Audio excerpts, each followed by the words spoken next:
In nearly every crime caper movie there's a shifty guy on the street corner who, seeing the cops in hot pursuit, flips over a fruit cart to slow them down and give the culprits a chance to get away. In Trump-era Washington, that role is being played with impressive conviction by Devin Nunes, the 8-term Republican representative from California and chairman of the House Intelligence Committee.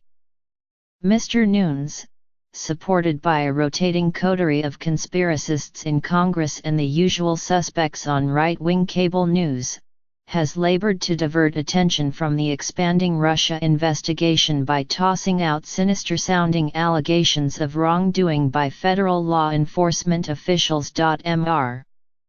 Nunes's act has kept alive the prospect of impeding or ending the investigation even as President Trump has backed off his efforts to fire the man in charge, the special counsel, Robert Mueller. Last year he accused top Obama administration officials of improperly unmasking Trump associates in intelligence reports, a charge that turned out to be baseless. No matter.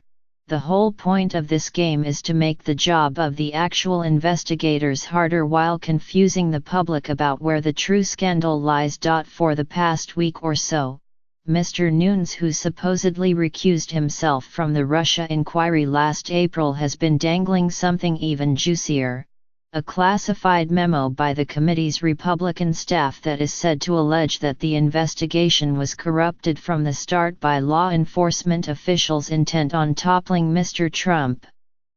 In the heat of the 2016 presidential race, the memo reportedly claims, the FBI tricked the Foreign Intelligence Surveillance Court into issuing a warrant to spy on the Trump campaign. Sounds pretty serious. One would assume Mr. Nunes, who has previously appeared very concerned about the improper handling of classified information, would do all he could to protect any potentially sensitive material from public exposure. Yet he is refusing to show the memo to the Justice Department or the FBI. An extraordinarily reckless approach, as Assistant Attorney General Stephen Boyd, a Trump appointee, wrote in a harsh rebuke to Mr. Nunes on Wednesday. We do not understand why the committee would possibly seek to disclose classified and law enforcement sensitive information without first consulting with the relevant members of the intelligence community, Mr. Boyd wrote. He added that neither Mr. Nunes nor most of the committee members had even seen the highly classified materials on which the memo appears to be based and the release of which could be damaging to national security. Democrats have called the memo profoundly misleading and have said its factual allegations are taken out of context.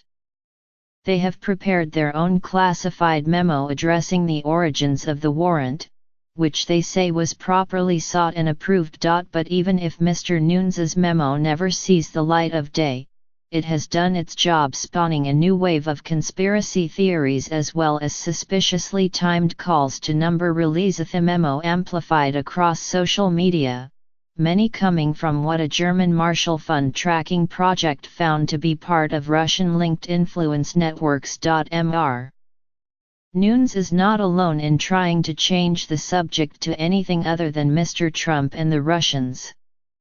Thanks to some intrepid Republicans in Congress, America learned last week that the FBI is harboring a secret society dedicated to destroying Mr. Trump. The proof?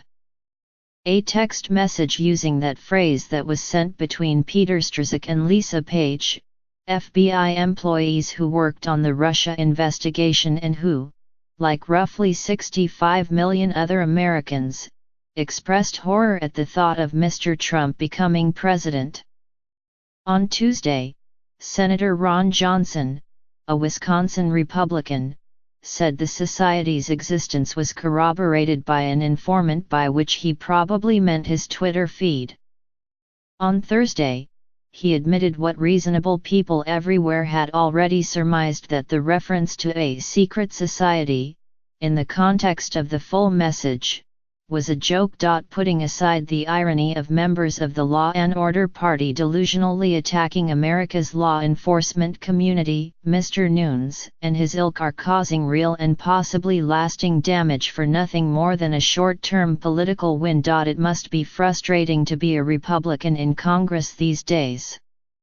For years, the GOP has been flogging supposed conspiracies and scandals, from Benghazi to Hillary Clinton's email server to systemic corruption at the highest levels of the nation's law enforcement community.